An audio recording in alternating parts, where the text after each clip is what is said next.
Ini kitab adalah Tafsir Al-Munir, tulisan dari Dr. Wahbah Zuhaili. Ya, ini salah satu kitab yang sistematis, lebih mudah. Ya.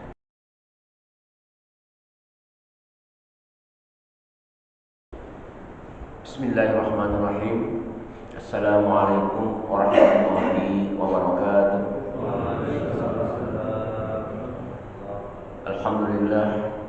Alhamdulillahilladzi anzala 'ala 'abdihi al-kitaba wa lam yaj'al lahu 'iwaja.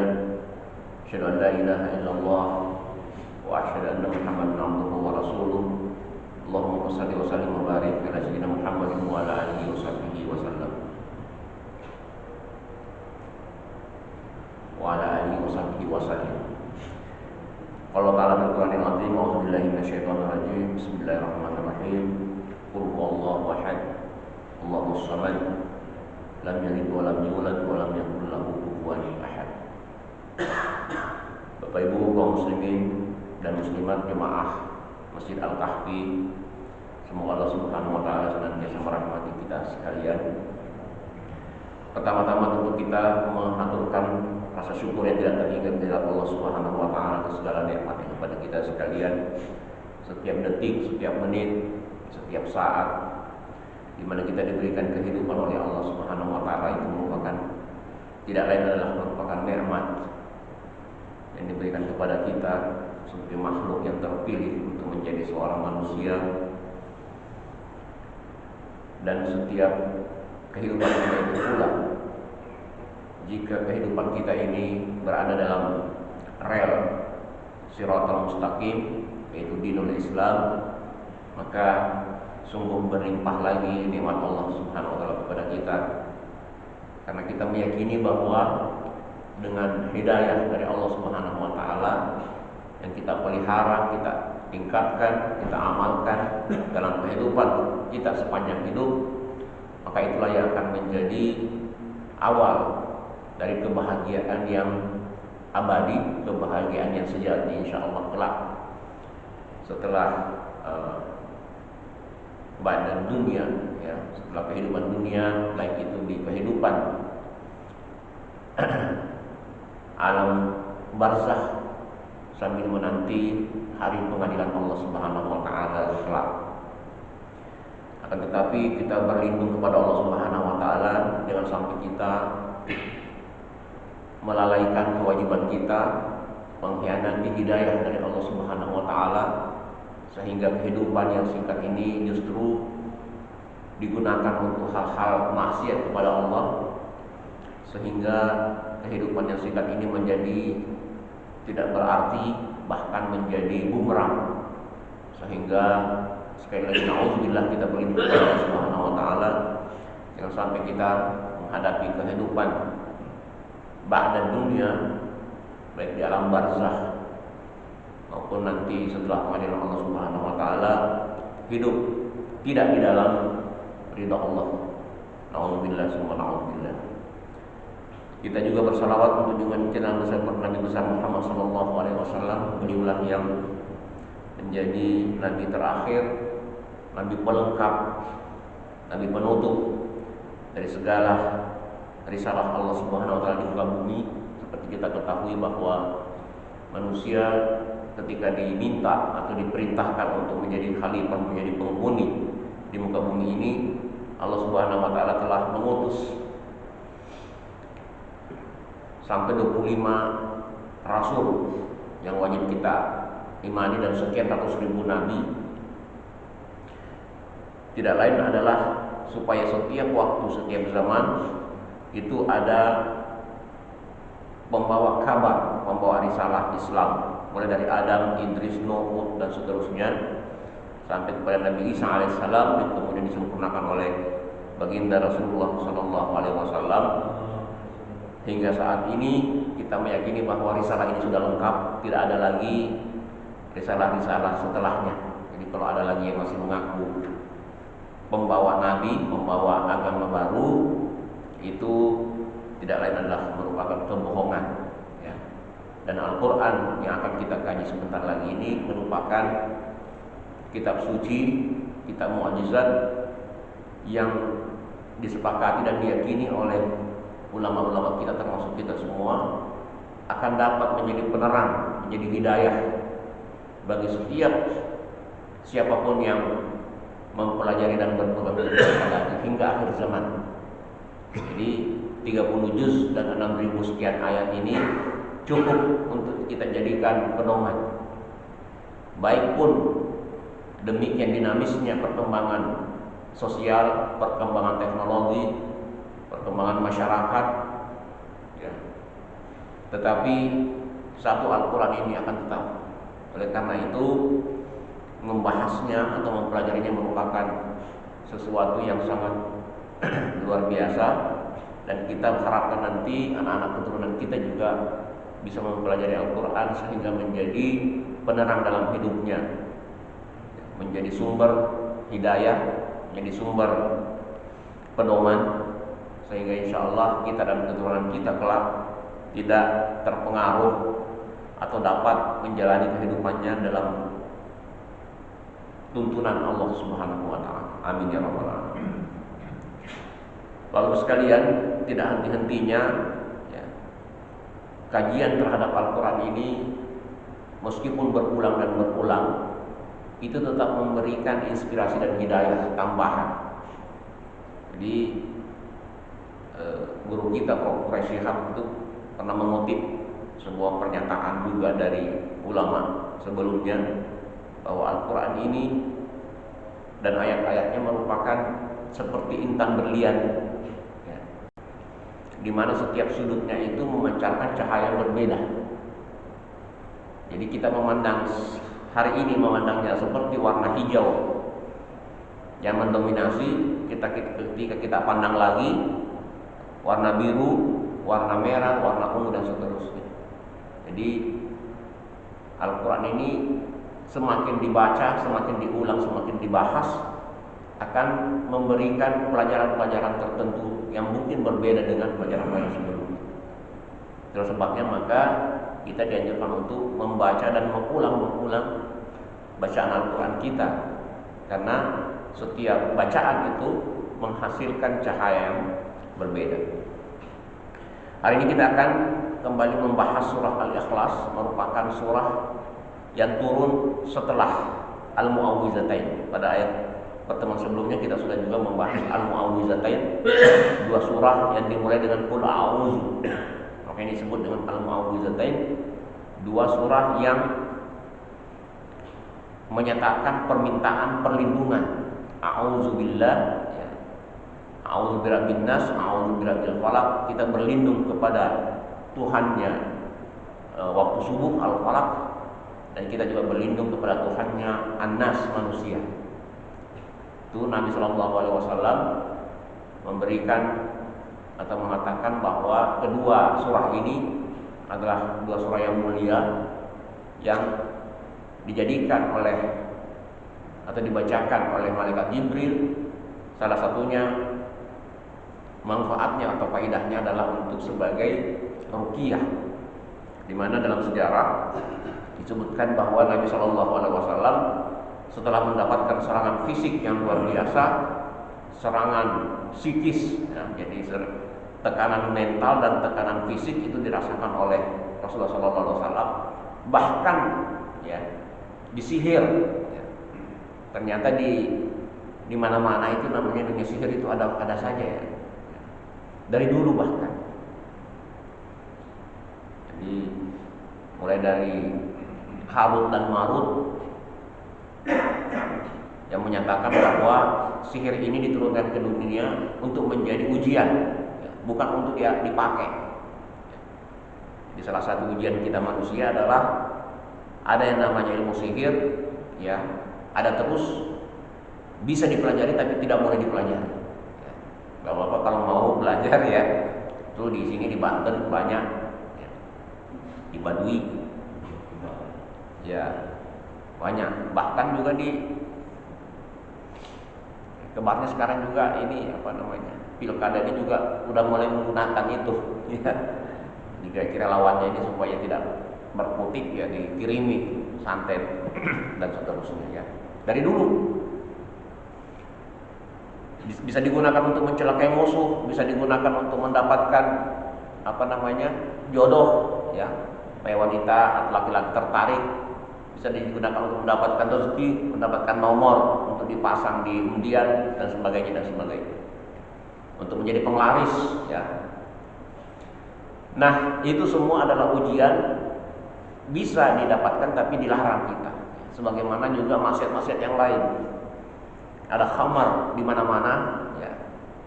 Kalau mau di mana pasti ada, ya. Tidak usah jauh-jauh. Kalau ada mall-mall, ya, sini banyak mall, ya. Yang ada bar di situ, minuman, ada semua di situ, minuman khamar di situ, ya. Narkoba juga masuk kategori khamar. Kemudian judi, al-maisir itu di mana-mana, bahkan di HP. Ini saya tidak tahu, mudah-mudahan di antara kita tidak ada yang terjebak di situ, ya. Ini lagi marak nih. Beberapa waktu yang lalu saya ke Sukabumi di kampung, itu sampai pelosok itu ternyata judi online. Jadi terjepit kiri kanan, minjamnya dari tukang rentenir itu, ya, bank keliling itu, ya, dengan harapan mendapatkan keuntungan untuk membayar kembali. Ternyata judinya juga kalah. Nah, akibatnya apa? Sepi, warung-warung jadi sepi. Loh, kok sepi? Iya, Pak, sekarang ini lagi banyak judi online, katanya, uangnya pada habis, ya, dan kabarnya sampai 900 triliun sudah uang rakyat Indonesia ini diambil oleh bandar luar negeri, ya. Sedangkan yang menang itu, yang mendapatkan, mungkin ada juga yang bernasib baik, ya, bernasib baik dalam tanda petik itu 0,002, cuma itu saja. Ada juga yang untung, tapi cuma 0,002. Jadi luar biasa ini judi online ini. Padahal dalam Al-Quran sudah disebutkan, ya ayyuhalladzina amanu innamal khamru wal maisiru wal ansabu wal azlamu rijsun. Ya, itu adalah kotoran, itu adalah perbuatan yang menjijikkan. Nah, hanya saja karena dibungkus dengan embel-embel aplikasi, ya, keren. Kelihatannya keren pakai ternyata itu adalah perbuatan yang sangat buruk, ya. Jadi itulah godaan-godaan, tantangan yang kita hadapi. Tetapi semakin kuat kita menghadapi itu, insya Allah maka keimanan kita, hidayah kita akan semakin kuat pula. Nah, al-mu'awwizatain itu diturunkan, salah satunya adalah untuk menangkal itu semua. Jadi pesannya pada waktu itu adalah, hendaklah seseorang itu membaca dua al-mu'awwizatain ini setiap malam sebelum tidur, dan ditambah dengan surah Al-Ikhlas. Ya, surah Al-Ikhlas itu adalah surah yang akan kita baca kali ini, yaitu surat Qul ya, Qul huwallahu ahad. Ini kitab adalah Tafsir Al-Munir, tulisan dari Dr. Wahbah Zuhaili. Ya, ini salah satu kitab yang sistematis, lebih mudah, ya, dibanding banyak kitab-kitab yang lain, karena termasuk kitab tafsir yang kontemporer, ya, yang ditulis pada masa sekarang. Makkiyah adalah surah Makkiyah, artinya turun sebelum hijrah. Wa hiya arba'u ayatin, 4 ayat. Ya. Jadi kadang-kadang kenapa ada perbedaan pendapat mengenai jumlah ayat dalam Al-Quran? Itu karena kadang-kadang perbedaan pendapat mengenai jumlah ayat dalam satu surah. Jadi nanti akumulasinya di belakang itu berbeda, tetapi tidak mengurangi substansi, ya. Jadi bapak-bapak nanti membaca, kenapa ini jumlah ayat Al-Quran berbeda-beda? Berarti ada yang hilang atau ada yang tambahan? Tidak, ya. Jadi walaupun hitungannya berbeda, ayatnya tetap itu. Karena ada yang suka dipotong, misalnya nun wal qalam. Nunnya itu harusnya 1 ayat, tapi ada menghitungnya 2 ayat, berarti lebih, ya, gitu, ya. Kemudian bismillah di setiap surah itu ada juga yang menghitungnya sebagai ayat, karena tertulis di mushaf itu ada bismillahirrahmanirrahim. Dibilang itu hanya pemisah, bukan ayat. Terus kalau pemisah, kenapa surah Bara'ah atau tidak ada bismillahnya? Nah, gitu. Jadi di situ perbedaan, tetapi tidak mengurangi kemujizatan atau makna daripada Al-Quran itu sendiri. Sumiyat bi asma'a katsirah. Ada beberapa nama yang disematkan kepada surah Al-Ikhlas ini. Ya. Asyharuha suratul Ikhlas. Yang paling masyhur adalah namanya surah Al-Ikhlas. Kenapa disebut surah Al-Ikhlas? Li'annaha tatahaddatsu 'anit tauhid al-khalis. Karena inilah surah yang berbicara tentang tauhid yang murni. Jadi kalau kita ingin, ya, sekarang itu banyak namanya ilmu tauhid disusun oleh para ulama kita, itu bagus ya, karena akan merinci teori-teori bagian-bagian daripada ilmu tauhid. Tetapi kita yang tidak sempat itu, gimana dong tauhid? Kita tidak sempat belajar mata kuliah ilmu tauhid, ya. Nah, ini saja Al-Ikhlas ini dalami. Kenapa? Itulah tauhid yang yang murni. Kalau kita sudah meyakini betul surah Al-Ikhlas ini, maka tauhid kita sudah benar. Ya. Lillahi ta'ala. Ya, jadi pengesaan yang paling murni kepada Allah Subhanahu wa taala, al-munazzah an kulli naqsin, bahwa Allah ini terbersihkan atau tersucikan dari setiap kekurangan. Tidak ada kekurangannya Allah. Setiap ada definisi, ada kesan yang kurang, maka itu tidak bisa kepada Allah SWT. Jadi makanya kita dalam berprasangka buruk, wah ini tidak adil, itu tidak benar. Allah pasti adil. Allah tidak sayang sama saya, Allah pasti sayang. Jadi keliru. Setiap kekurangan itu tidak boleh disematkan kepada Allah Subhanahu wa taala. Dan memang begitu kenyataannya. Kalaupun kita merasa ada kekurangan, ya, jangan-jangan keliru nih, masa ya saya katanya sudah ibadah sholatnya, sudah pun sedekahnya, tetapi kok kehidupannya kayak begini, ya, musibah silih berganti, ini Allah tidak adil. Itu Allah pasti adil. Nggak, terus gimana keadilannya? Sementara kita ini sudah berbuat baik, tapi kok kita mendapatkan kesulitan? Sementara mereka, orang-orang ini ya, yang tidak pernah, ya, tadi hidupnya bergeliman dengan yang tadi al-khamru wal maisir wal ansab itu, kok hidup bahagia, senyum-senyum terus. Nah, kita tidak tahu saja. Padahal di balik itu, ya, ada balasan yang menimpa, yang setimpal yang menunggu kita. Setiap kesabaran ada segala musibah. Ya. Jadi kalau kita mendapatkan negatif, ya, kita merasakan sesuatu yang negatif, berarti ada sesuatu yang positif sebagai balance di belakang yang menanti kita. Asalkan kita sabar. Ya. Justru kalau kita mendapatkan hal yang positif, tetapi kita keliru untuk memaknainya, maka ada balance negatif di belakang kita. Jadi tidak ada yang kekurangan daripada Allah Subhanahu wa taala. Al-mubarra'u min kulli syirkin. Allah itu terlepas dari segala macam sekutu. Karena berhala-berhala yang disembah oleh kafir Quraisy ini, itu kabarnya ini hanya sebagai wasitah, sebagai wasilah, ya. Tidaklah kami menyembah ini kecuali liyuqarribuna ilallahi zulfa, katanya, kata mereka itu. Kami juga tahu Allah, tapi kami menyembah ini karena perantaranya, ya. Ibarat seseorang ini karena tidak mampu untuk menemui presiden misalnya, ya berwasilah kepada RT, RW, lurah dan seterusnya. Nah, jadi dia berwasilah seperti itu. Ini tidak. Jadi Allah ini tidak ada, langsung saja, ya. Wali annaha tukhallisul 'abda minasyirki, ya. Pemahaman pengamalan terhadap al-ikhlas ini itulah yang mengeluarkan, membebaskan seseorang hamba daripada kemusyrikan. Jadi untuk menjaga akidah kita, hendaklah memperbanyak membaca surah Al-Ikhlas ini. Au minan nar, juga membebaskan kita dari api neraka. Wa sumiyat aidan, juga dinamakan, ini nama beberapa nama lain, surat Tafrid, awit tajrid, ya, surah maknanya mirip at-tajrid, itu pemurnian juga, ya. At-tauhid, surat tauhid, surat an-najah dan seterusnya, banyak macam-macam namanya. Jadi penamaan surah ini, Bapak Ibu sekalian, juga ada yang berupa petunjuk dari Rasulullah SAW, ada juga yang merupakan ijtihad dari para sahabat. Ya.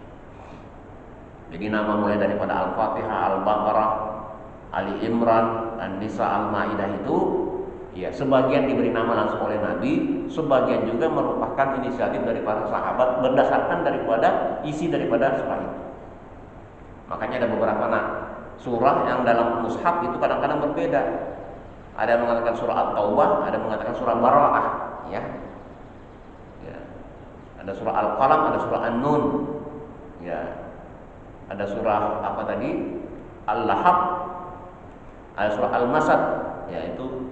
Nah, kenapa? Karena memang sebagian daripada itu merupakan ijtihad para sahabat, para ulama kita. Dan banyak ijtihad itu bukan berarti bahwa itu menjadikan Al-Quran ini terdistorsi, ya, ada intervensi, tidak, ya. Bahkan sudah pernah kita sampaikan bahwa awal mula Al-Quran itu diturunkan tulisannya tidak seperti yang sekarang ini, tidak ada titik dan tidak ada barisnya. Jadi bisa dibayangkan kalau zaman sekarang kita disuruh baca Al-Quran tidak ada titik, tidak ada baris, tidak ada syakal. Kalau dulu bisa, Pak, bisa. Ya. Yang penting giginya itu betul. Jadi misalnya Saifuddin, jadi ada 3 gerigi kan, kemudian ada bulat begini, ya. Baru ada adi. Jadi di sini bisa dibaca Saifun, bisa Sabakun, ya. Sampai tidak ada titiknya. Tapi orang dulu tadi tahu bacanya. Sama dengan aksara-aksara sekarang. Aksara Jawa, ya, aksara Lontara itu membedakan ba dan mbah itu tulisannya sama, ya. Nah, tapi karena zauknya sudah melekat pada waktu itu, nah itu bisa dibaca dengan benar. Nah, tetapi kemudian ijtihad dari para ulul amri pada masa berikutnya, wah ini kesulitan kita, masyarakat kita kesulitan sekarang. Jadi dari zaman dulu itu sudah ada degradasi, Pak. Dari orang tua ke anaknya itu semakin menurun dalam satu hal, ya, kemampuan dalam membaca. Kita juga sekarang mungkin merasakan begitu. Dulu kita masih rajin membaca buku. Anak sekarang ini udah jarang membaca buku itu. Dikasih buku lebih senang lihat HP-nya, gadgetnya, ya. Jadi itu selalu degradasi. Tapi itu mungkin juga berkaitan dengan masa hidupnya kelak, ya, karena mungkin tantangan yang dihadapi oleh anak-anak kita itu berbeda dengan tantangan yang kita hadapi sekarang. Ya, jadi ya sudahlah, mau di apa lagi, ya. Buku semakin maju tidak ada dibaca anak. Kalau kita dulu karena buku masih jarang, begitu ada buku langsung kita baca. Wah, ini buku ini. Koran pun kita baca, macam-macam kita baca. Ya. Nah, jadi terdegradasi, kemudian diberikan tanda-tanda. Bahkan ada Al-Quran sudah ada tanda-tanda warna-warni. Nih, kalau idgham ini warnanya begini, ya. Kalau ikhfa warnanya begini, kalau mad warna begini. Jadi itu baca Al-Quran itu warna-warni supaya apa? Memudahkan membaca dengan sesuai dengan tajwidnya. Nah, itu, ya. Jadi itu sekarang sudah banyak terbitan-terbitan baru dengan menggunakan tambahan-tambahan itu, dan itu adalah saya kira merupakan bid'ah hasanah, ya.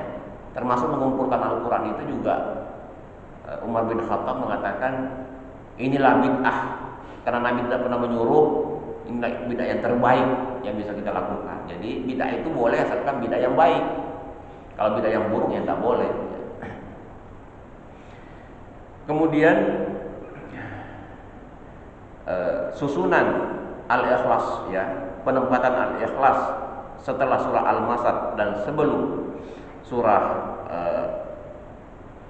Al-Mu'awwizatain itu, ya, di sini disebutkan adalah jelas hubungannya, ya. Setelah surah Al-Kafirun, At-Tabarru, ya, surah Al-Kafirun tadi ini adalah dialog yang membedakan, ya, atau menjelaskan bahwa ada pembatasan antara al-kufur, al-kafirun, ya, al-kafirun dengan al-muslimun. Kemudian surah Al-Lahab itu ya memberikan contoh nyata daripada seseorang yang membalas atau seseorang yang binasa, yaitu Abu Lahab dan keluarganya. Binasa kenapa? Karena sikapnya terhadap Rasulullah SAW dan tidak mau menerima kebenaran. Ya. Surah Al-Ikhlas ini sering sekali dirangkaikan dengan surah Al-Kafirun ketika sholat. Ya. Disebutkan bahwa disunnahkan membaca surah ini, yaitu Al-Kafirun dan Al-Ikhlas ini pada ketika kita sunnah tawaf, sholat duha, ya qabla maghrib dan sholat musafir, ya termasuk rakaat fajr. Ya, walaupun nanti disebutkan wah ini kalau ngimamin atau sholat kulhu mulu, kuliah dan kulhu, ya kuliah, kalau nggak kuliah kulhu itu 2 rakaat itu. Padahal itu sebenarnya memang disunnahkan oleh Rasulullah SAW. Surah ini mengandung atau memiliki isi yang berkaitan dengan rukun akidah dan syariah, yaitu tauhid kepada Allah Subhanahu wa taala dan mensucikannya dari sifat-sifat buruk dan mensifatnya dengan sifat-sifat kesempurnaan, ya. Menafikan artinya meniadakan segala macam syuraka, ya, syirik-syirik itu, dan merupakan balasan daripada An-Nasara al-qailina bit-takhlis, ya. Jadi An-Nasara ini itu salisu salasah, ya. 3 dalam 1, 1 dalam 3, ya. Itu juga sebagai jawaban.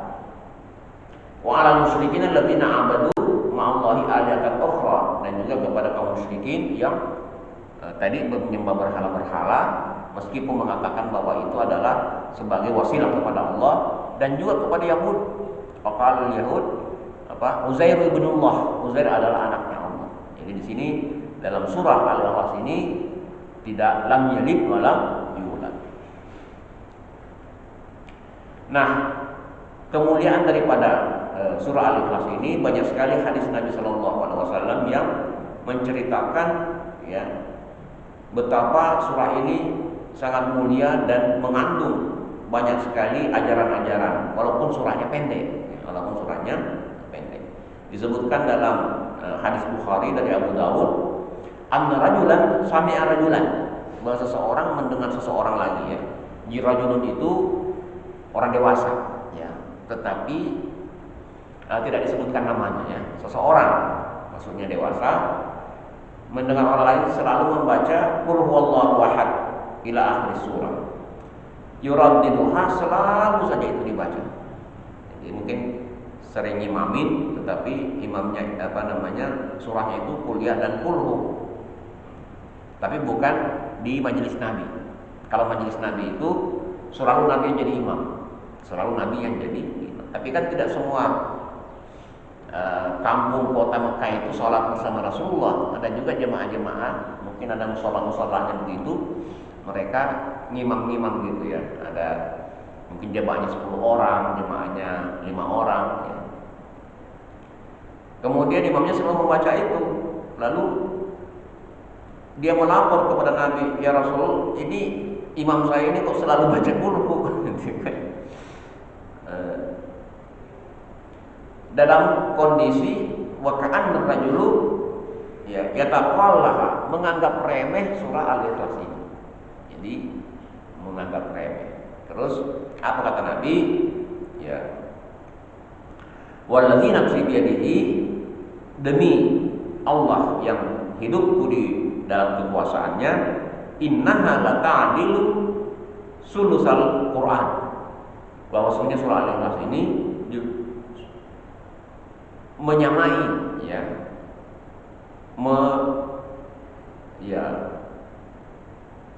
lata'dilu ini, ya, menyamai atau sejajar dengan sulusal Quran, sepertiganya Al-Quran. Kemudian dalam hadis lain Nabi SAW berkata kepada sahabatnya, ya, ayajizu ahadukum ayaqra'a sulusal Quran fi lailah. Apakah kalian ini tidak mampu untuk membaca sepertiga Al-Quran pada setiap malam? Fasyakka dzalika alaihim, kemudian karena sahabat ini mencoba itu, ya, mencoba untuk membaca sepertiga Al-Quran, berarti 10 juz, ya, 10 juz setiap malam. Ternyata berat, berat. Lapor kepada Nabi, berat ya Rasulullah untuk membaca 10 juz, ya, sepertiga Al-Quran setiap malam. Kemudian Nabi berkata, Allahul Wahidus Samad, seluruh Quran, bahwa surah Qul huwallahu itu adalah sepertiga daripada Al-Quran.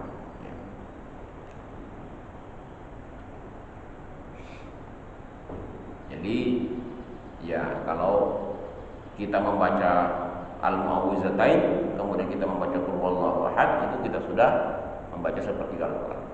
Bahkan guru-guru kita itu mengajarkan kalau membaca Qul huwallahu ahad jangan 1 kali. Jadi kan 3 kali. Karena 3 sepertiga tambah sepertiga tambah sepertiga itulah 100%. Nah, ya, kalau kita tahlilan itu biasanya itu 3 kali itu. Khusus untuk Qul huwallahu ahad. Karena tadi bahwa Nabi mengatakan itu sepertiga. Ditambah sepertiga lagi menjadi 2/3, ditambah sepertiga lagi menjadi 3/3 alias 100%.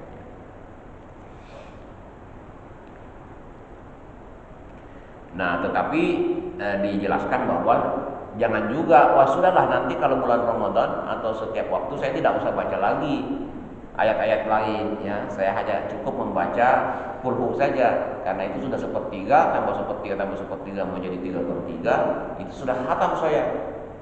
Nah, saya bisa khatam 30 kali sehari kalau begitu. Tidak begitu ya. Itu maksudnya apa? Karena dalam agama kita ini itu sebenarnya dibagi 3, Pak. Dibagi 3. Ada tauhid, akidah, ya, iman, kemudian syariah, ya.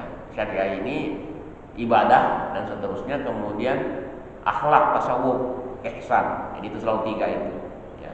Jadi anil iman, al-islam dan al-ihsan. Al-iman ini diwakili oleh surah Al-Ikhlas. Itu sudah sepertiga. Itu maksudnya.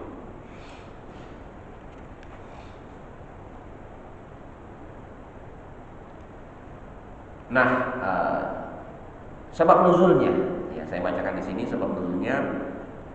Peristiwa apa yang menyertai turunnya surah Al-Ikhlas ini diriwayatkan dari Ibnu Ka'ab yang dikeluarkan oleh Imam Ahmad dan Tirmizi. Annal musyrikina qalu li Nabi sallallahu alaihi wasallam. Orang-orang musyrik itu, ya. Jadi musyrikin ini, Bapak Ibu sekalian, sekejam-kejamnya itu, ya, memang ada yang kejam, ada juga yang biasa berdialog dengan Nabi, ya. Jadi tidak selamanya juga, ya. Memang ada beberapa yang ganas, yang menindas, ya. Tetapi Nabi Shallallahu Alaihi Wasallam sudah pernah kita juga sebutkan bahwa yang banyak dizalimi itu memang adalah pengikut beliau yang tidak mempunyai kasta, Karena dulu waktu itu kasta itu pengaruh, Pak. Ini ibnunya dari mana? Bin kemana? Oh, ini tidak jelas. Oh, ini keturunan budak. Ini keturunan yang tidak terhormat, itu gampang dianiaya. Nah, sementara ini, kalau ini jangan diganggu. Jadi banyak juga muslim pada waktu itu tidak diganggu. Kenapa? Karena neneknya itu terhormat. Nah, itulah salah satu yang dikritik juga oleh agama kita, bahwa tidak ada la fadla li arabin ala jamin illa bittaqwa. Tidak ada kelebihan suku, kelebihan keturunan itu terhadap kita. Yang merupakan kelebihan adalah takwa. Siapa yang paling bagus akhlaknya, paling bagus Islamnya, paling bagus takwanya, itulah yang paling mulia di sisi Allah. Dan juga seharusnya kita manusia memuliakan. Nah, sayangnya kita ini ya namanya juga warisannya itu berpengaruh kemana-mana itu, internasional lah, ya. Di Jawa ada ningrat ya. Kalau sudah kangen apa itu sultan dan seterusnya itu ya. Apa tuh? Raden Mas yang kalau di Sulawesi Tenggara itu ada Laode, Waode. Di Makassar Andi, Dai, Karai. Ya. Dan seterusnya Tunku di Aceh ya. Kalau di Minang apa, Pak? Datuk. Semua ada itu. Dia bilang, dan itu masih berpengaruh. Dalam fikih klasik itu masih diakomodasi itu dalam bentuk yang namanya kafaah, sepupu. Jadi orang tua boleh menolak.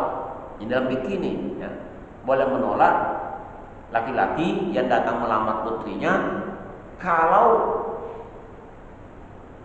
beda kasta. Itu boleh, tapi boleh menerima juga ya.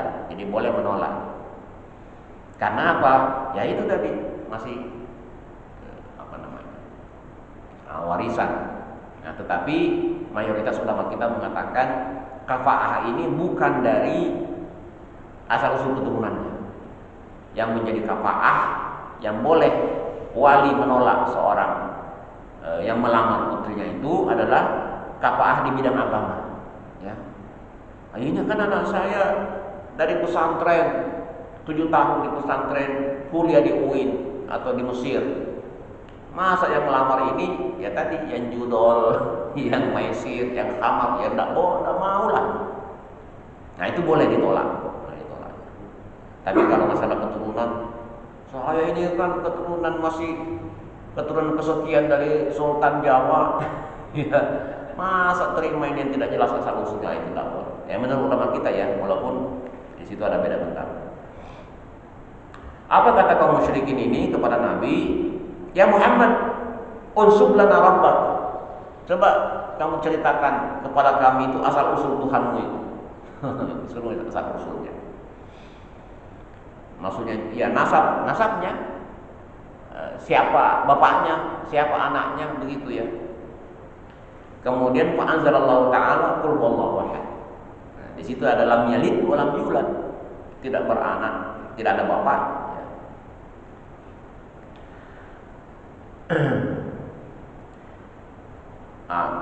Kemudian dijelaskan oleh Ibnu Jarir dalam tafsirnya itu ya, allazi lam yalid wa lam yulad li anna laisa syai'un yulad illa sayamut. Kenapa? Karena kalau sesuatu itu dilahirkan itu illa sayamut, pasti akan mati. Jadi laisa, ini ada laisa syai'un yulad illa sayamut. Kalau ada sesuatu dilahirkan, pasti dia akan mati. Walaisa syai'un yamut illa sayuras. Siapapun yang mati pasti punya ahli waris, kan begitu. Ya ini logika manusia. Wa innallaha 'azza wa jalla la yamutu wa la yuras. Bahwa Allah ini tidaklah mati dan tidak pula mewariskan. Walam yakun lahu kufuwan ahad. Walam yakun lahu syabihun. Tidak ada sesuatu pun yang menyerupai, wala idlun, tidak ada pula yang menandingi ya. Walaysa kamitslihi syai'.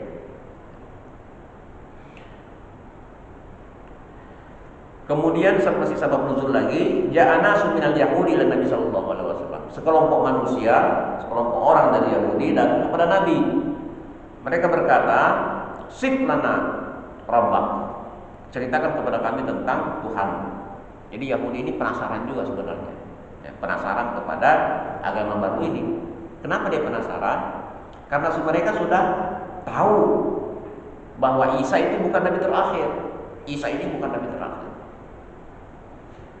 Akan ada nabi setelah Al-Masih, setelah Isa itu. Sayangnya mereka berharap bahwa itu nasi dari Bani Israel. Ya, jadi Bani Israel ini, ya sekarang Israel itu sebagiannya itu begitu ya. Sudah pun serakah, ya, merasa dirinya paling hebat, paling tinggi, kastanya paling tinggi. Ketika nabi terakhir ini ternyata bukan dari Bani Israel, mereka langsung menutup pintu. Kalau gitu Nabi Al-Masih Nabi terakhir.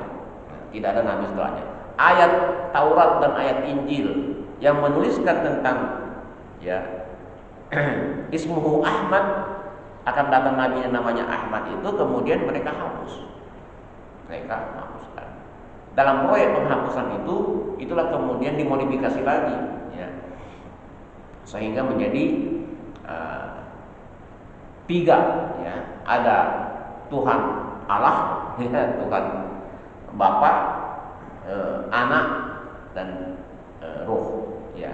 Itu modifikasi dari para pemuka-pemuka agama yang tidak rela tunduk kepada orang lain. Fa inna Allah azza wa jalla anzala ta'atahu fit Taurat, karena Allah sudah menurunkan, menceritakan sifat-sifatnya dalam Taurat. Fa akhbirna min ayyi syai'in huwa wa min ayyi jinsin huwa. Jelaskan kepada kami dari mana, jenis apa itu Tuhanmu itu. Azahabun, apakah dia emas ya, amfiddah ataupun perak, begitu ya. Jadi Yahudi ini ya mengada-ngada sebenarnya dia. Wa hal ya'kul wa yashrab, apakah makan dan minum dan seterusnya. Fa anzalallahu tabaraka wa ta'ala hadis surah, lalu Allah menurunkan surah Qul huwallahu ahad. Baik, kemudian kita langsung ke maknanya ya. Sedikit lagi. Qul huwallahu ahad. Katakanlah wahai Muhammad, qul ayyuhar rasul, wahai rasul, liman sa'alaka an sifati rabbika, terhadap siapapun yang menanyakan tentang Tuhanmu, katakanlah huwallahu ahad, dialah Allah satu-satunya sempurna ya, tidak terbagi-bagi. Jadi kadang-kadang kita ini misalnya perusahaan itu kan satu, tetapi kan di dalamnya banyak bagian-bagian kan begitu. Ini satu kampung ini, satu RW, di situ ada 4 RT atau masih 4 RT Pak ya, belum jadi 5. Jadi kesatuan tapi banyak cabang-cabangnya. Nah, kalau Allah ini ahadun, nah itu makna ahadun itu. Satu utuh, satu kesatuan. Ya, tidak ada bagian-bagian terpisah darinya. Itulah Allah Subhanahu wa taala. Wahidun fi dzatihi wa sifatihi la syarika lahu, tidak ada sekutunya ya. Tidak ada yang menyainginya. Allahul ladzi ta'rifunahu ya, khaliqus samawati wal ardh wa khaliqukum, bahwa Allah ini itulah yang menciptakan langit-langit, menciptakan bumi dan menciptakan kalian semua. Wahidun mutawahhidun bil uluhiyah, sendirian yang layak untuk disembah, la yusyariku fiha, tidak ada syarikat untuknya ya.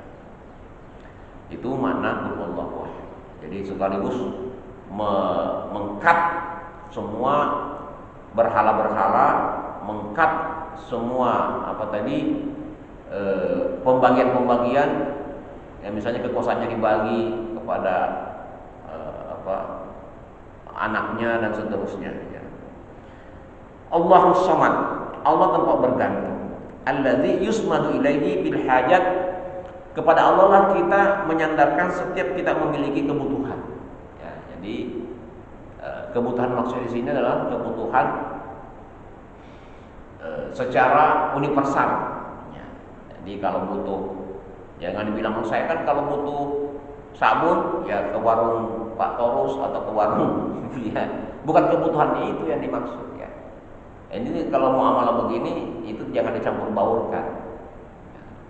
Tapi kalau kita butuh ketenangan, kita butuh sesuatu yang memenang pikiran kita, sesuatu yang kita jadikan patokan, itulah Allah Subhanahu wa taala. Kita bergantung kepadanya. Bukan teknis-teknis yang ini ya.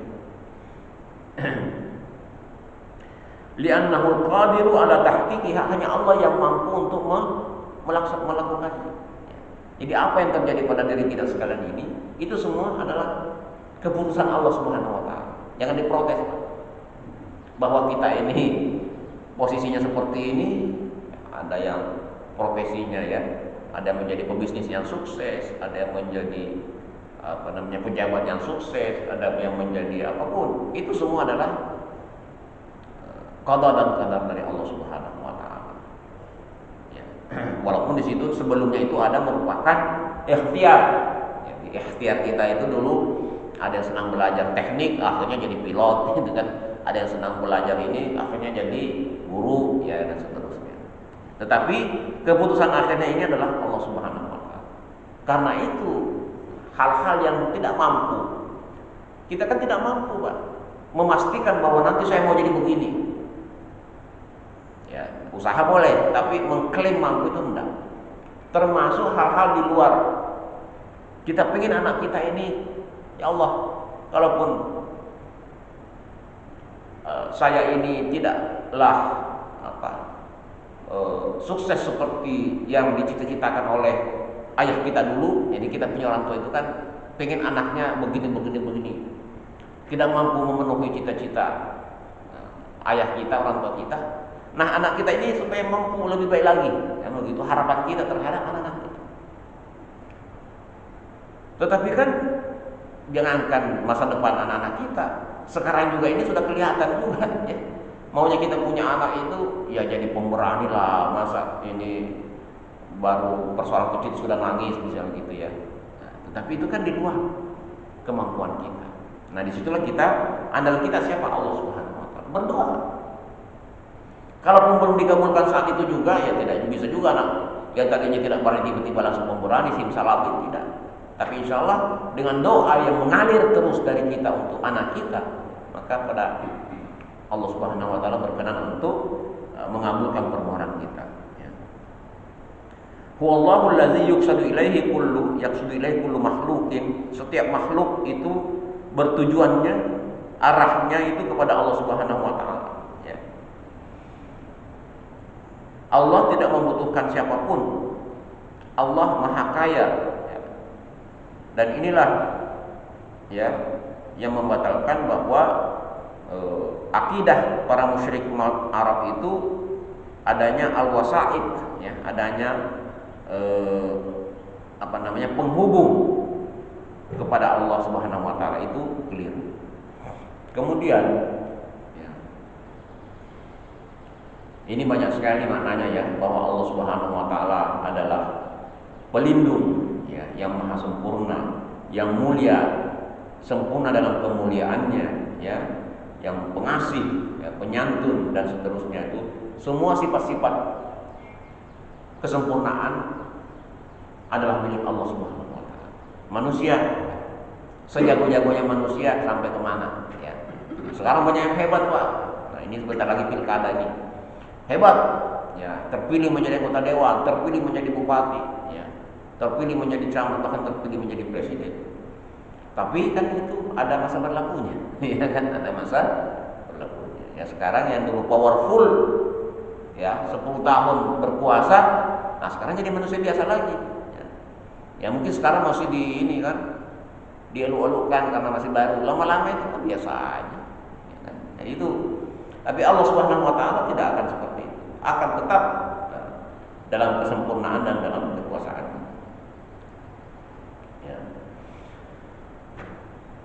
Ya, tidak beranak, lam yalid wa lam yulad. Ya, tadi sudah kita jelaskan bahwa tidak beranak dan tidak diperanakkan.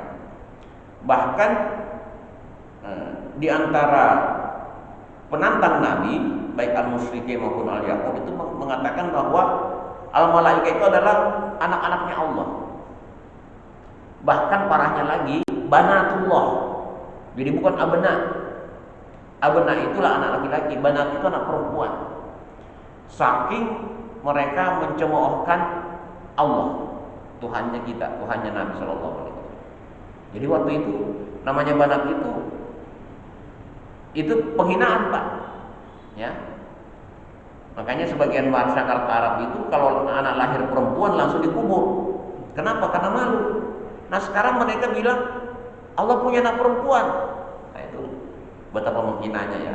Jadi disinilah kemudian ditegaskan lam yalid wa lam yulad, tidak beranak dan tidak pula punya anak, apalagi anak perempuan.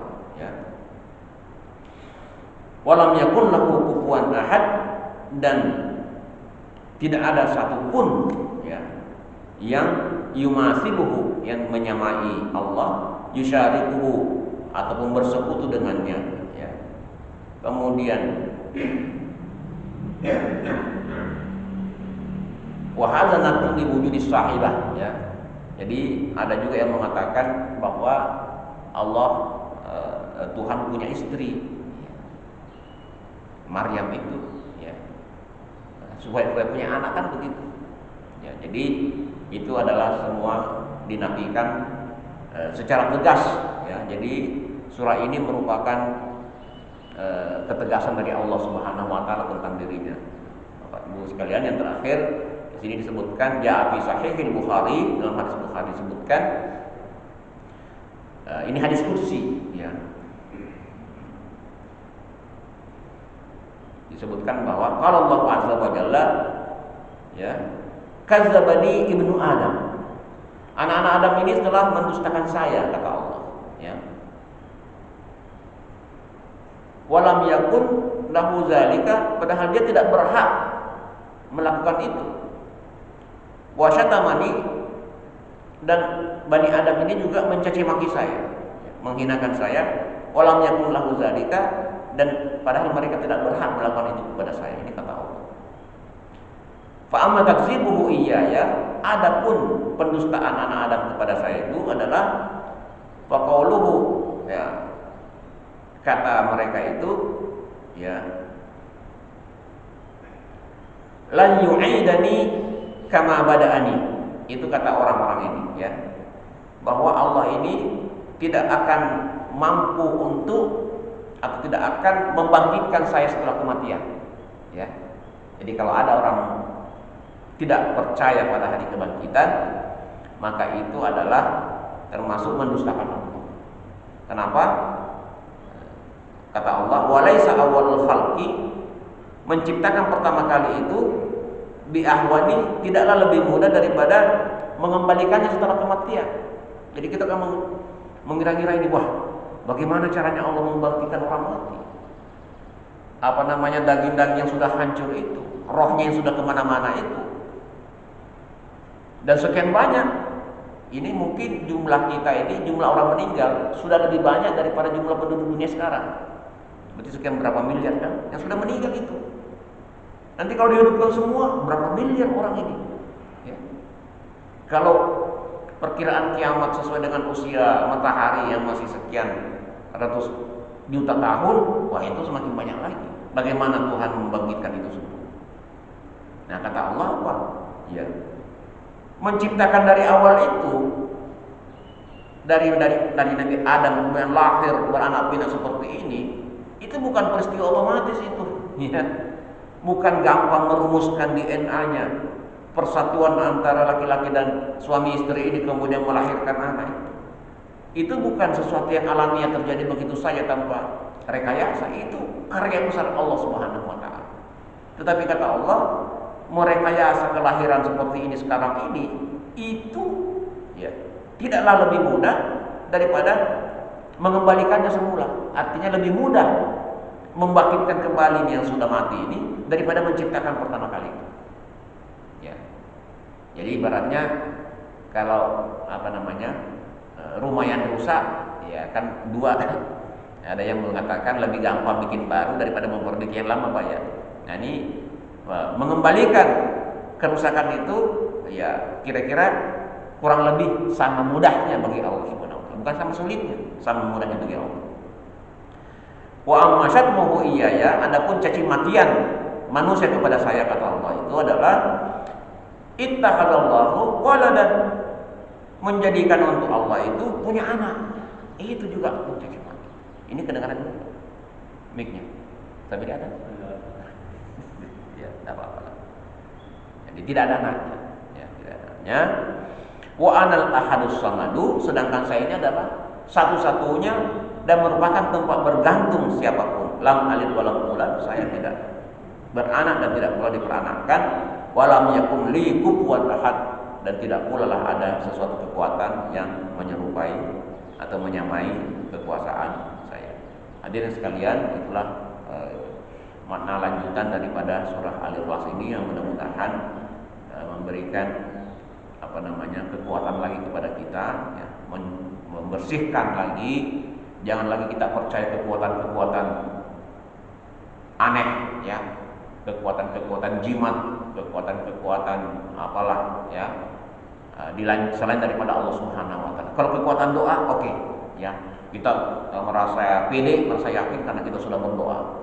Mau ikuti seleksi, mungkin ada nanti yang mau ikut seleksi calon KPK atau seleksi calon pejabat misalnya. Kita percaya diri, kenapa? Karena kita sudah berdoa dan kita yakin apapun hasilnya nanti itu merupakan keputusan terbaik daripada Allah Subhanahu Wa Taala. Kalau kita lulus, misalnya kalau dipaksakan lulus menjadi KPK misalnya, tapi ternyata kita justru yang korupsi, kan kacau. Jadi kalau kita tidak lulus, berarti tidak menjadi itu lebih baik bagi kita, ya. Itulah, apapun yang menjadi keputusan Allah terhadap kita itu adalah sesuatu yang terbaik, yang kita syukuri dan kita pelihara dengan baik, dan kita bersiap mudah-mudahan pada waktunya Allah, ya, memberikan, ya, peningkatan. Tentu kita semua ingin meningkat, ya, peningkatan dari Allah Subhanahu Wa Taala, baik dari segi hidayah, baik dari segi rezeki, baik dari segi umur yang berkualitas, anak keturunan dan keluarga yang berbahagia. Itu kita doakan untuk kita, dan mudah-mudahan Allah Subhanahu Wa Taala, ya, memberikan itu sebagai nikmat, bukan sebagai ujian yang menjerumuskan. Hadirin rahimakumullah, itulah kajian kita subuh ini. Mudah-mudahan bermanfaat. Kalau ada kekurangan, kita mohonkan maaf, dan segala yang benar dari Allah Subhanahu Wa Taala, dan segala yang kurang ini adalah dari kita sendiri. Hadanallahu wa iyyakum ajma'in. Wassalamualaikum warahmatullahi wabarakatuh. Oh iya, ada yang mau disampaikan? Di sebelahnya ada juga, ya, yang komentar, Pak. Misalnya menceritakan pengalaman-pengalaman. Jadi jangan hanya saya bicara, kita juga ingin mendengar. Mungkin ada pengalaman, Pak, saya dulu pernah belajar kekuatan gaib. Nah, jadi kita penasaran. Emang gimana rasanya itu, ya? Jadi saya pernah ketemu orang Banten nih, yang dari cerita mau masuk Islam. Pak Ustadz, saya ini punya sihir. Masa sih? Iya. Enggak percaya? Iya, kalau saya nggak percaya, coba ya. Gimana sih bentuknya? Ini gelas, kita kasih air minum. Itu bisa saya pindahkan ke perutnya Ustadz. Janganlah. Nah, itu, ya. Tapi katanya kalau, ya, itu siapapun yang itu memiliki itu mengatakan tidak baik, ya, itu pengalamannya itu tidak ada kebaikan dalam ilmu-ilmu begitu. Itu tidak tenang, ya, belum lagi kalau kita, ya, kan di film-film kan begitu, ya, perlahan-lahan anaknya mati, saudaranya mati, itu banyak tumbal namanya, ya, banyak tumbal. Begitu kalau demikian, nggak ada, Pak, ya. Terima kasih sekali lagi. Assalamualaikum warahmatullahi wabarakatuh.